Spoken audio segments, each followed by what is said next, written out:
Vamos a dar comienzo a este nuevo encuentro del ciclo de cafés científicos, organizado por la Secretaría de Estado de Ciencia, Tecnología e Innovación de la provincia, en coordinación con la Universidad Nacional del Litoral, la Universidad Católica, la UTN, Facultad Regional Santa Fe y el CCT CONICET Santa Fe.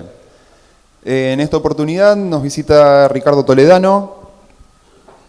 Él es licenciado en Matemática por la Universidad Nacional de Río Cuarto, doctor en Matemática por la Universidad Nacional del Litoral, y luego realizó un postdoctorado en Estados Unidos. Además es profesor adjunto en la Facultad de Ingeniería Química y su área de interés es la teoría de números.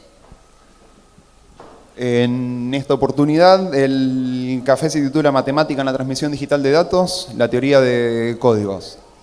Antes de dejarlo con Ricardo, les comento que hoy no tenemos las típicas planillitas para que nos dejen sus datos para tener información del resto de los cafés, de cómo sigue el ciclo, pero bueno, nos pueden encontrar en el Facebook, en la página denominada Cafés Científicos.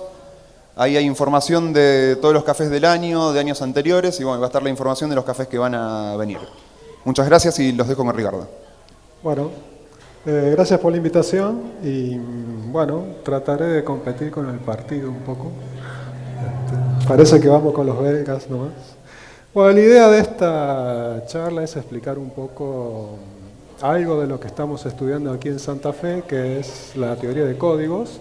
Y bueno, lo que más o menos se aplica a esta situación es tratar de ver algo que tenga que ver con la vida cotidiana, donde la matemática aparece y que aparentemente no habría. Y una situación donde eso aparece es en muchas cuestiones de tecnología digital. Ahí aparece la teoría de códigos escondida para asegurarnos de recibir la información de manera correcta. Bueno, por ahí tapo un poco, pero no me queda otra que hacer esto. Si es que puedo, ¿no? Ahí está. Entonces, el problema es este. Empecemos por ahí. Uno quiere enviar este triángulo de alguna manera con un mensaje de texto usando solamente ceros y unos. O sea que es el lenguaje binario que bueno, uno más o menos conoce que todas las máquinas utilizan. Y entonces una idea sería esta: encerrarlo en un rectángulo, como está ahí, y después subdividirlo de esa manera. Por ejemplo, en este caso, 16 subrectángulos o cuadrados, qué sé yo. Y entonces hacemos una asignación. Todo rectángulo que esté completamente en blanco le asignamos un 0, y todo rectángulo que no está en blanco, o sea que ya tiene un pedacito del triángulo, le asignamos un 1. Y entonces eso me genera lo que se llama una cadena de bits, que van a ser 16, porque hay 16 rectángulos. Entonces ese es el mensaje que uno mandaría. O sea, viene blanco, negro, negro, blanco, blanco y así. Entonces, el que recibe ese mensaje sabe que lo tiene que acomodar en el orden que viene de 4 en 4. Y entonces, cuando arma la imagen, arma esto. Es lo que uno llamaría una foto de muy baja resolución del triángulo, ¿sí? Malísima, pero bueno, empieza así la cosa. Entonces, si uno, el que la recibe, dice, bueno, no sé de qué me estás mandando, dice, bueno, dame más resolución. Entonces, los dos, el que manda y el que recibe, se ponen de acuerdo que van a hacer una subdivisión mayor. Y lo dividimos, por ejemplo, en 64 rectángulos al original. Y entonces el mismo proceso, rectángulos totalmente en blancos, le asigno un 0, rectángulos que tienen una partecita del triángulo, le asigno un 1. Y se me genera ese mensaje de 64 bits, o sea, 64 ceros y unos. Y entonces el que lo recibe grafica esta situación. Y ya se empieza a parecer más al triángulo original. Bueno, esta es la idea básica de la transmisión de fotografías, por ejemplo, vía satélite o a través de algún medio electrónico. Llegan cadenas de ceros y uno va recomponiendo eso de alguna manera para generar la información que llegó. Una foto, una canción, una película, lo que sea. Entonces, el problema básico que tenemos acá es qué pasa si hay un error en la transmisión. Y bueno, antes que ver los errores, esta idea ya fue usada, por ejemplo, para transmitir fotos de Marte en el 65, por la Mariner 4. Por ejemplo, ¿Cómo hicieron? Bueno, acá tenemos una foto de Marte de muy baja resolución. Tiene 200 por 200, o sea, sería 200 píxeles, que hoy en día es nada. Y lo que hicieron, bueno, fue en cada píxel, o sea, cada rectangulito que está ahí, va a tener 64 niveles de grises, de 6 bits. O sea, 6 ceros, o sea, 6 bits me representan el blanco. Y 6 unos, el negro. Todo lo que está entre medio son la escala de grises. Y entonces así se genera esta foto con el mismo sistema que vimos recién. Cada rectangulito que está ahí se rellena con un color entre blanco y negro, y así voy armando la foto que llega desde el satélite. Y así se hizo en esos años. Y así se sigue haciendo ahora, pero de una manera mucho más sofisticada. Bueno, entonces acá más o menos cómo es la historia de los tiempos, para que uno vea lo que estaba pasando. Entonces tenemos 200 por 200 a 6 bits, por cada uno de ellos tenemos 240.000 bits. Entonces el promedio de envío de cada uno de esos bits era de 8 segundos, 8 bits por segundo. Entonces si uno se la cuenta, más o menos, esa foto de bajísima resolución tardaba unas 8 horas en llegar a la Tierra.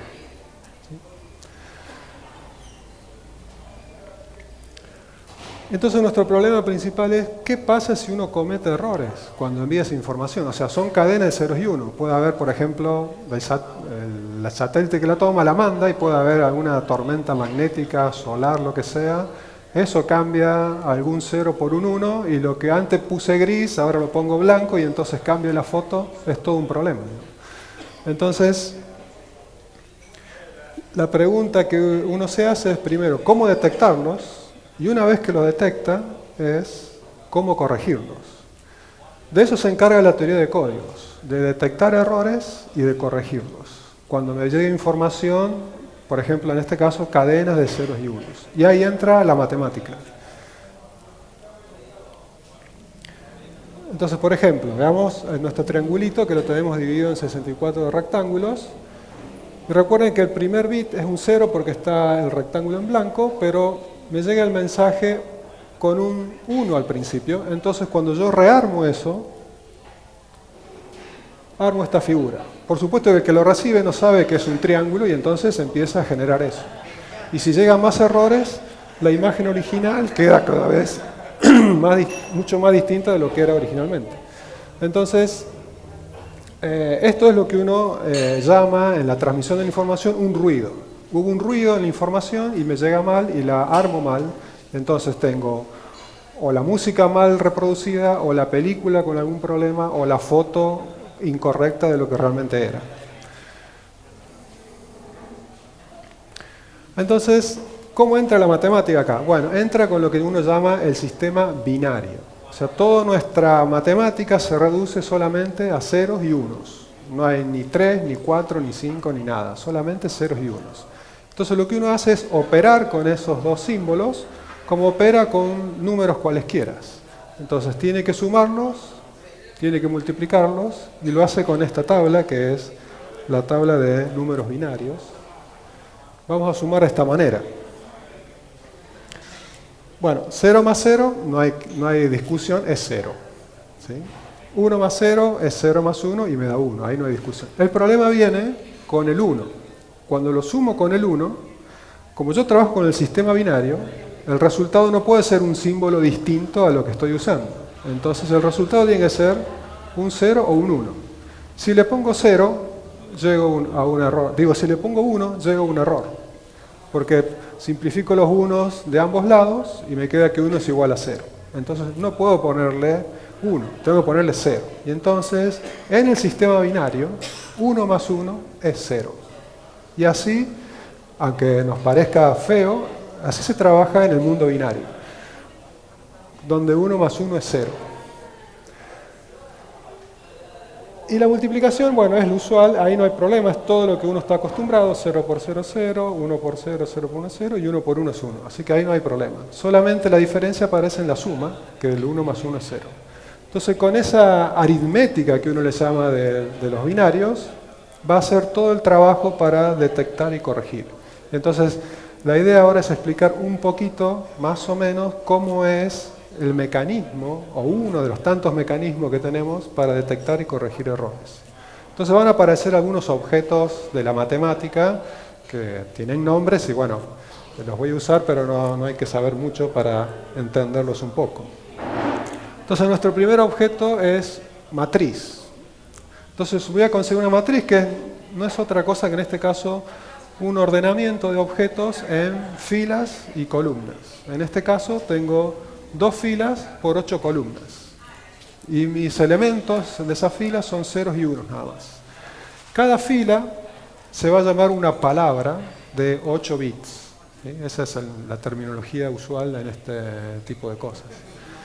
Y cuando los pongo así, uno abajo de la otra, lo llamo matriz de tantas filas por tantas columnas. Así que no es nada raro.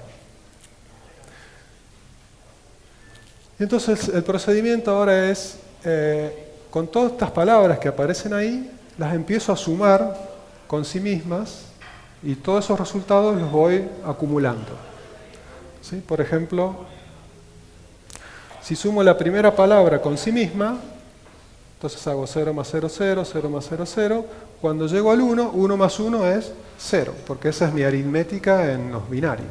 Entonces cuando sumo estas dos palabras que son iguales, me da la palabra nula, todos ceros. Y así hago la primera palabra con la segunda con sí misma, que va a dar 0.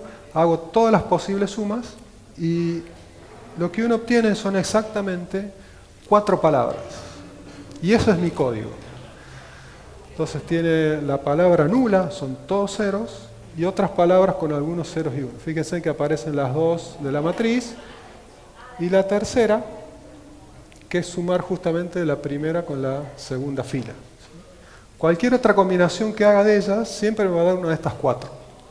Eso se dice en la terminología matemática que este conjunto es cerrado por suma. Cada vez que sume 2 cosas de ahí dentro, vuelve a dar uno de ellos que está ahí. Y esa es la propiedad fundamental del código. ¿Sí? Que cada vez que sume con estas reglas binarias, 2 objetos de ahí, vuelve a caer ahí dentro el resultado. No obtengo nada distinto. Entonces este es mi código. Este es un código como cualquier otro y va a tener ciertas propiedades. Entonces los matemáticos, ¿qué hacen? Agarran estos objetos de ceros y unos y empiezan a estudiar sus propiedades de manera abstracta. Es difícil por ahora explicar qué propiedades estudian, pero vamos a ver una más adelante, en un ratito, de lo que significa la distancia mínima en un código y es fundamental para que esto funcione. Entonces, bueno, tenemos nuestro código que lo formé con esas 2 palabras. Uno puede elegir cualquiera de 2 palabras ahí de 8 bits y forma otro código. ¿Sí? O sea, hay muchas elecciones. Puedo formar matrices de 2 por 10, de 15, lo que a mí se me antoje y me va a dar códigos de distinta longitud. ¿Sí? Así que ahí la elección es totalmente arbitraria. Yo hice esa y voy a usar esta para el ejemplo. Muy bien. Entonces, vamos a empezar a describir someramente lo que es el proceso de codificación. Entonces, lo que voy a hacer son 2 palabras de 2 bits, o sea, un 0 y un 1, un 1 y un 1, o un 0 y un 0. Por ejemplo, la palabra 11, y la voy a codificar usando esa matriz que definí en la transparencia anterior. Y vamos a hacer lo que se llama una operación con matrices. ¿Cómo multiplico ahora esa palabra 11 con la matriz? Bueno, el procedimiento es lo que uno enseña, bueno, por ejemplo, en el primer año de ingeniería, en cualquier ingeniería se enseña a multiplicar matrices, y acá lo vamos a hacer muy rápidamente. Entonces, lo que se hace es, se hace este por este, más este por este, o sea, 1 por 0 más 1 por 1, me queda 1, y lo pongo acá. Y ahora sigo con la segunda columna, 1 por 0 más 1 por 1, y lo pongo ahí. Entonces eso lo hago con cada columna y voy a obtener 8 bits también. Entonces si hago todas esas multiplicaciones o usando la aritmética binaria, que lo único que hay que tener en cuenta es que 1 más 1 es 0, es la única restricción, obtengo esos 8 unos, o sea, una palabra de 8 bits que tiene 8 unos. Y eso va a ser la codificación de la palabra, 1, 1. En lugar de mandar el 11, lo que voy a mandar es 8 bits de 1. A lo que sobra, la palabra original tiene 2 bits, se le llama redundancia. Y eso es lo que me va a permitir a mí detectar y corregir errores cuando el envío de la información puede llegar a tener algún problema. Entonces, como decía recién, en lugar de enviar el 11, me envían una cadena de 8 bits. Por supuesto, el que lo recibe sabe que va a recibir todas cadenas de 8 bits. Y se tiene que saber cómo recuperar la palabra original, que es el 11. Eso ya lo vamos a ver. La propiedad fundamental va a ser acá que si yo multiplico el 11 por esa matriz, me da toda esa fila de 8 unos. Y el 11 va a ser el único que tiene esa propiedad. Cuando hago, por ejemplo, la 0, 0 por la matriz, me va a dar todos ceros. Cuando hago 0, 1 me va a dar otra, y cuando hago la 1, 0 por la matriz me va a dar otra. O sea que si me llega 8 bits de 1, yo sé que el que se multiplicó a la matriz fue el 11, y no ninguna otra combinación de ceros y unos. Entonces esa unicidad me permite decodificar. Cuando llega la palabra 1111, yo la decodifico como 11, porque es la única que al multiplicarla por la matriz me dio 111. Todas esas propiedades es lo que van estudiando los matemáticos. Cómo definir esa unicidad, cómo obtenerla, etcétera, etcétera. Entonces, bueno, acá más o menos ya conté cómo decodificamos de esa manera. Y ahora lo que vamos a utilizar es una idea más todavía, que se debe a un matemático norteamericano, Richard Hamming, que murió en el 98.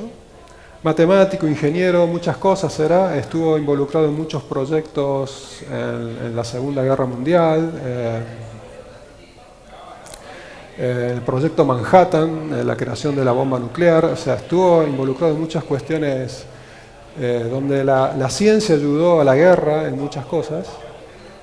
Y bueno, en particular una de sus contribuciones fundamentales fue a la teoría de la información, y es lo que hoy se usa como distancia de Hamming, que es la herramienta básica de la teoría de códigos.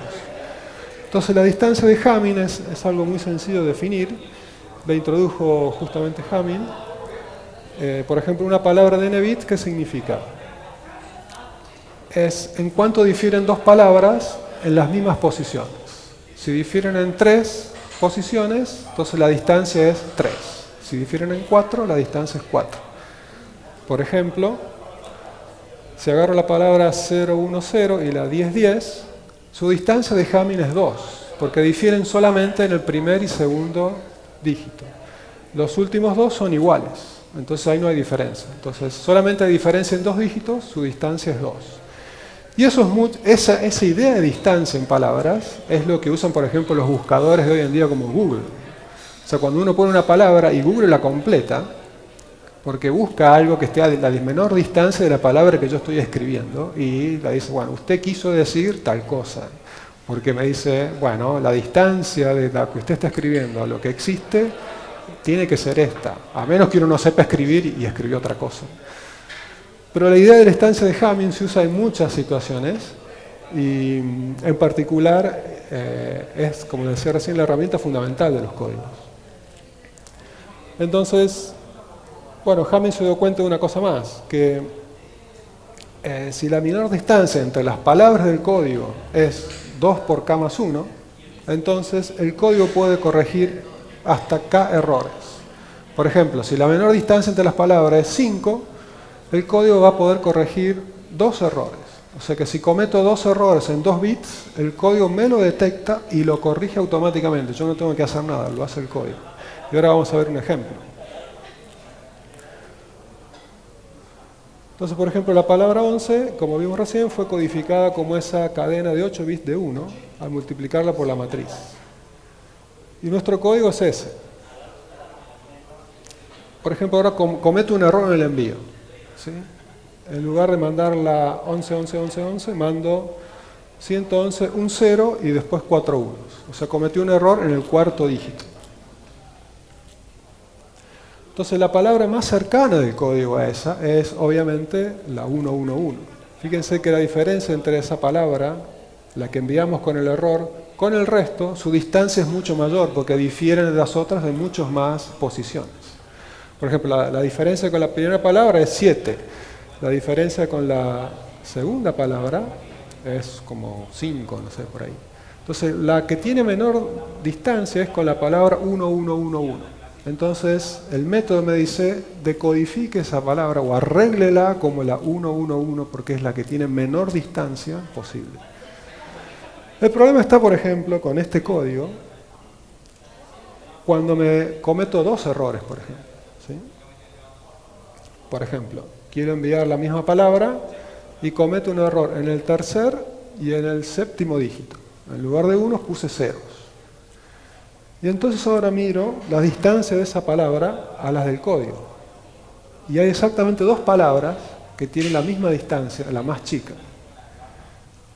Que es la 111, tiene distancia 2, porque hay diferencia de 2, pero también tiene diferencia de 2 con la palabra 1100, 1100. Entonces ahí viene la ambigüedad. ¿Cuál elijo? O sea, el que recibe no sabe qué mandó el que manda.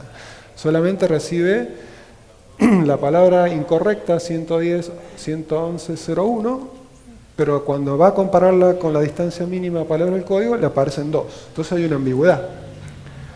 Entonces, ¿qué pasa? Tengo dos elecciones. Si elijo la 111, se descodifica como la 11, pero si elijo la 1100, se descodifica como 01. Porque 01 es la única que al multiplicarlo por esa matriz me da la palabra 1100. Entonces, el que recibe eso no sabe si el que mandó la información quería mandar el 11 o quería mandar el 01. Entonces ahí viene la ambigüedad y el código, ¿qué hace? Dice, no sé qué hacer. Sé que hay un error, o sea, el código, fíjese, detecta el error, pero no sabe cómo corregirlo porque hay ambigüedad en la distancia mínima. Hay dos palabras del código que están a la misma distancia menor posible.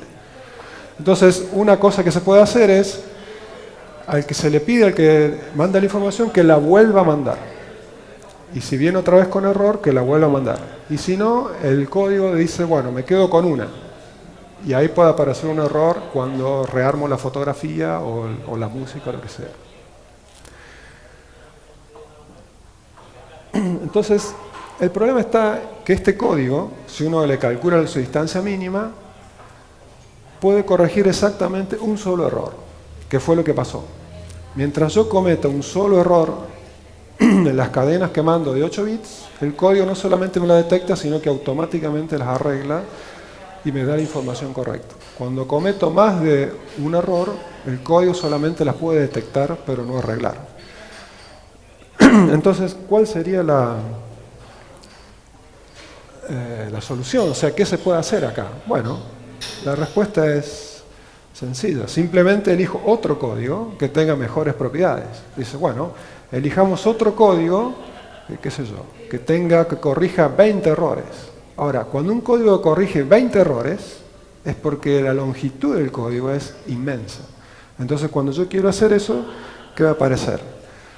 En lugar de mandar información con pocos bits, voy a mandar cadenas enormes de ceros y unos, y eso tiene un costo computacional, tiene un costo en el envío de la información. O sea, fíjense cuando ustedes están en internet y bajan una foto de alta resolución, vienen centenares de miles de ceros y unos, y eso tarda un tiempo en que bajen a la computadora y la computadora arme la foto. Eso pasa cuando yo quiero corregir muchos errores. La redundancia que tengo que agregar para corregirlos es tan grande que se hace imposible transmitir información. O sea, el problema tiene solución. Puedo encontrar códigos que corrijan todos los errores que yo quiero, pero la contraparte es que la tecnología no me da todavía para poder mandar semejante cantidad de información en un tiempo medianamente aceptable. Entonces, ahí es donde viene la matemática, porque ahora uno tiene montones de elección de códigos, maneras de elegir ceros y unos para armar códigos, ¿y con cuál me quedo? ¿Qué elijo? ¿Uno que tenga mejor capacidad de detectar errores o de corregirlos? ¿O priorizo la capacidad de enviar información? Todo ese balance, la matemática da respuesta. Dice, si usted quiere esto, use este código, este código, este código. Si usted quiere esto otro, use esto y esto y esto. De hecho, la matemática me da una cantidad de códigos que la tecnología de hoy en día todavía no puede utilizar. Entonces, eso sería parte de la matemática pura, porque todavía no he encontrado una aplicación efectiva en la tecnología. Pero en algún momento la tecnología avanza tan rápido que esos códigos que tenemos ahora, que son simplemente frutos de la investigación de un matemático en alguna oficina cerrada, logre llegar a la tecnología y sea parte ya de la vida cotidiana. Entonces, volvamos al problema inicial de que enviamos esa foto del triángulo, para tener una idea de cómo la redundancia complica el envío de la información. Teníamos nuestra división en 64 rectángulos y el mensaje que mandábamos de 64 bits es ese. Entonces, ¿cómo uno con este código empieza a codificar esto para enviar la información? Lo que uno hace acá, recuerden que podíamos con este código codificar palabras de 2 bits. Entonces lo que hace es divide secuencialmente todo esto en bloques de 2 bits. O sea, primero se queda con el 00, lo codifica, después el 01, lo codifica, después el 10 y así hasta llegar hasta los últimos 2 bits. Entonces, ¿qué voy a tener? Los 64 bits quedan divididos en palabras de 2 bits y me van a quedar 32 palabras. Y cada una de esas 32 palabras de 2 bits las voy a codificar. Por lo tanto, me van a quedar 32 palabras de 8 bits. O sea que en total voy a mandar 256 bits, cuando mi información original era de 64. Entonces uno ve acá el costo que tiene introducir un método para corregir y detectar errores. Entonces, si yo uso este código, que es muy malo, por eso lo elegí, para que sea muy malo y uno vea que apenas quiere corregir los errores ya el código no funciona, con este código yo puedo mandar con seguridad esos 256 bits, con la seguridad de que si cometo un error, el código me lo va a detectar automáticamente y me lo va a arreglar. Y a mí me va a llegar la imagen del triangulito con baja resolución, aunque cometa un error en cualquier lugar. ¿Sí? El costo es que tuve que mandar 256. O sea, si uno está con un mensaje de texto, no es lo mismo hacer 64 símbolos que marcarle al tipo 256. ¿Sí? Entonces ahí está el costo. O sea, mi dedo pulgar va a quedar bastante más maltrecho que antes. Entonces, cada vez que yo quiera corregir más errores, la cantidad de bits que tengo que agregarle empieza a crecer de manera muy grande. Y eso es el problema de la teoría de códigos. Es encontrar ese balance entre eficiencia y la tecnología que me dice usted puede mandar esto y no mucho más. Entonces, es una teoría donde la matemática va por un lado y la tecnología va por otro, y coinciden en algunos puntos en que la matemática y la tecnología se dan la mano y dicen, bueno, lo que te salió en este teorema me sirve a mí para hacerlo con la tecnología que cuento, y a veces se bifurcan y en algún momento se van a encontrar, porque esa es la historia de la matemática y la tecnología. A veces van juntas, se separan y a veces se vuelven a encontrar, y en algún momento vamos a usar códigos mucho más sofisticados de los que tenemos. Bueno, como les decía, el método que yo expuse acá, que se llama el método de la codificación con el vecino más cercano, porque estoy buscando, cuando me llega la palabra del código que esté más cerca, no es el único método. Hay docenas de métodos y hay docenas de maneras de crear códigos. ¿Sí? Todos esos tienen sus propiedades buenas y malas. Y la matemática acá juega un papel preponderante. Y en muchos casos, la matemática que se usa para estos estudios es muy avanzada. O sea que uno necesita saber mucho de matemática para poder decir algo de estos códigos de manera no trivial. Y bueno, para ir terminando, ya en 1972, esta gente, Reed, Solomon y Mueller, del MIT en Estados Unidos, definieron unos códigos que son los códigos de Reed, Solomon y Mueller, justamente, que tienen una buena capacidad de corrección y una buena capacidad para mandar información. O sea que corrige bastante sin tener que agregar demasiada redundancia. Y entonces, por ejemplo, esta foto llega con la Mariner 9, que ya podía transmitir 16.200 bits por segundo. Compárenlo con la 4, que podía mandar 8 bits por segundo. Entonces, con esa capacidad de envío de 16.200 por segundo, obviamente que yo puedo hacer fotos de mucha mayor resolución porque mis cadenas de ceros y unos ahora pueden ser mucho más largas, entonces pueden contener mayor cantidad de escalas de grises y blancos y darme una foto mucho más precisa de lo que está mirando el satélite. Esta gente, Reed, Solomon y Mueller, también son matemáticos e ingenieros. Y bueno, es un ejemplo más del juego que hay acá en tecnología, matemática y por supuesto dinero, porque todo esto no se hace sin dinero. Y bueno, y finalmente ya en el 76 llegan las primeras fotos en colores de Marte. Y acá, bueno, el proceso de codificación es muchísimo más complejo porque lo que se hace para fotos de colores se mandan, la máquina aparentemente saca muchas capas que las va superponiendo. Toda esa información se sube a códigos, se traspasa a ceros y unos y son, bueno, ya son millones de bits los que se mandan y eso llega a la Tierra y se rearma este tipo de fotos. Ahí los códigos que se utilizan, bueno, ya son mucho más sofisticados y muy difíciles de escribir.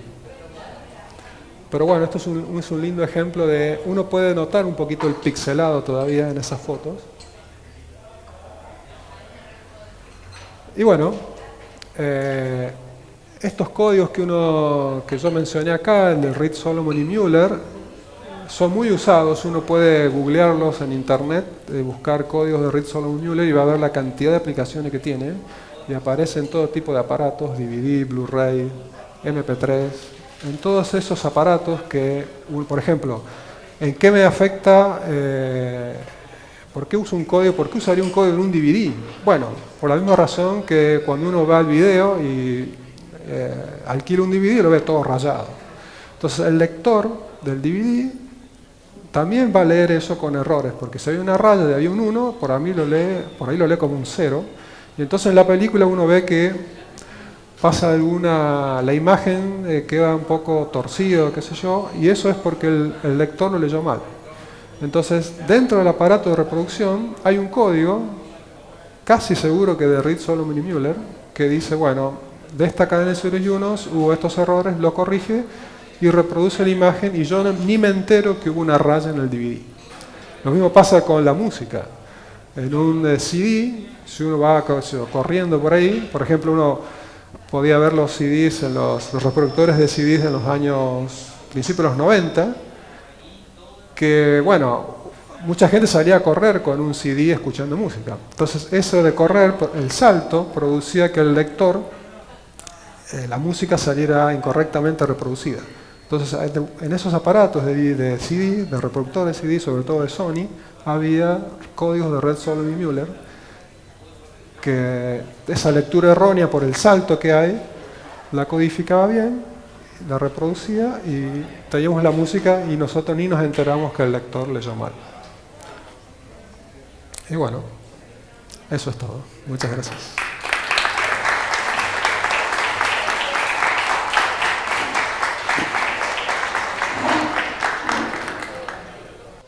Bueno, agradecemos a Ricardo. No sé si alguien tiene alguna pregunta para hacerle.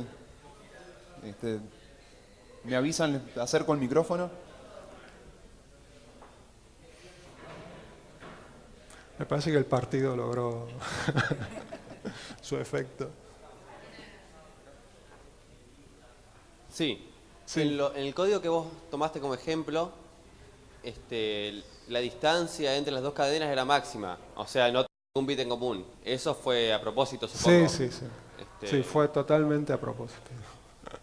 Sí, hice una lección muy a propósito para que en el ejemplo uno viera lo que pasa apenas comete un error más y quedara bien clarito. Sí. Pero algunos códigos son muy difíciles de detectar cuál es su distancia mínima, etcétera, etcétera. Sí. ¿Alguien más?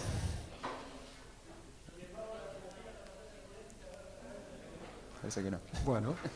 Bueno, le agradecemos a Ricardo, a todos ustedes por haber venido y los esperamos el martes 5 de agosto, que va a estar el doctor Claudio Berli y el café se va a llamar Galileo Fe y Razón.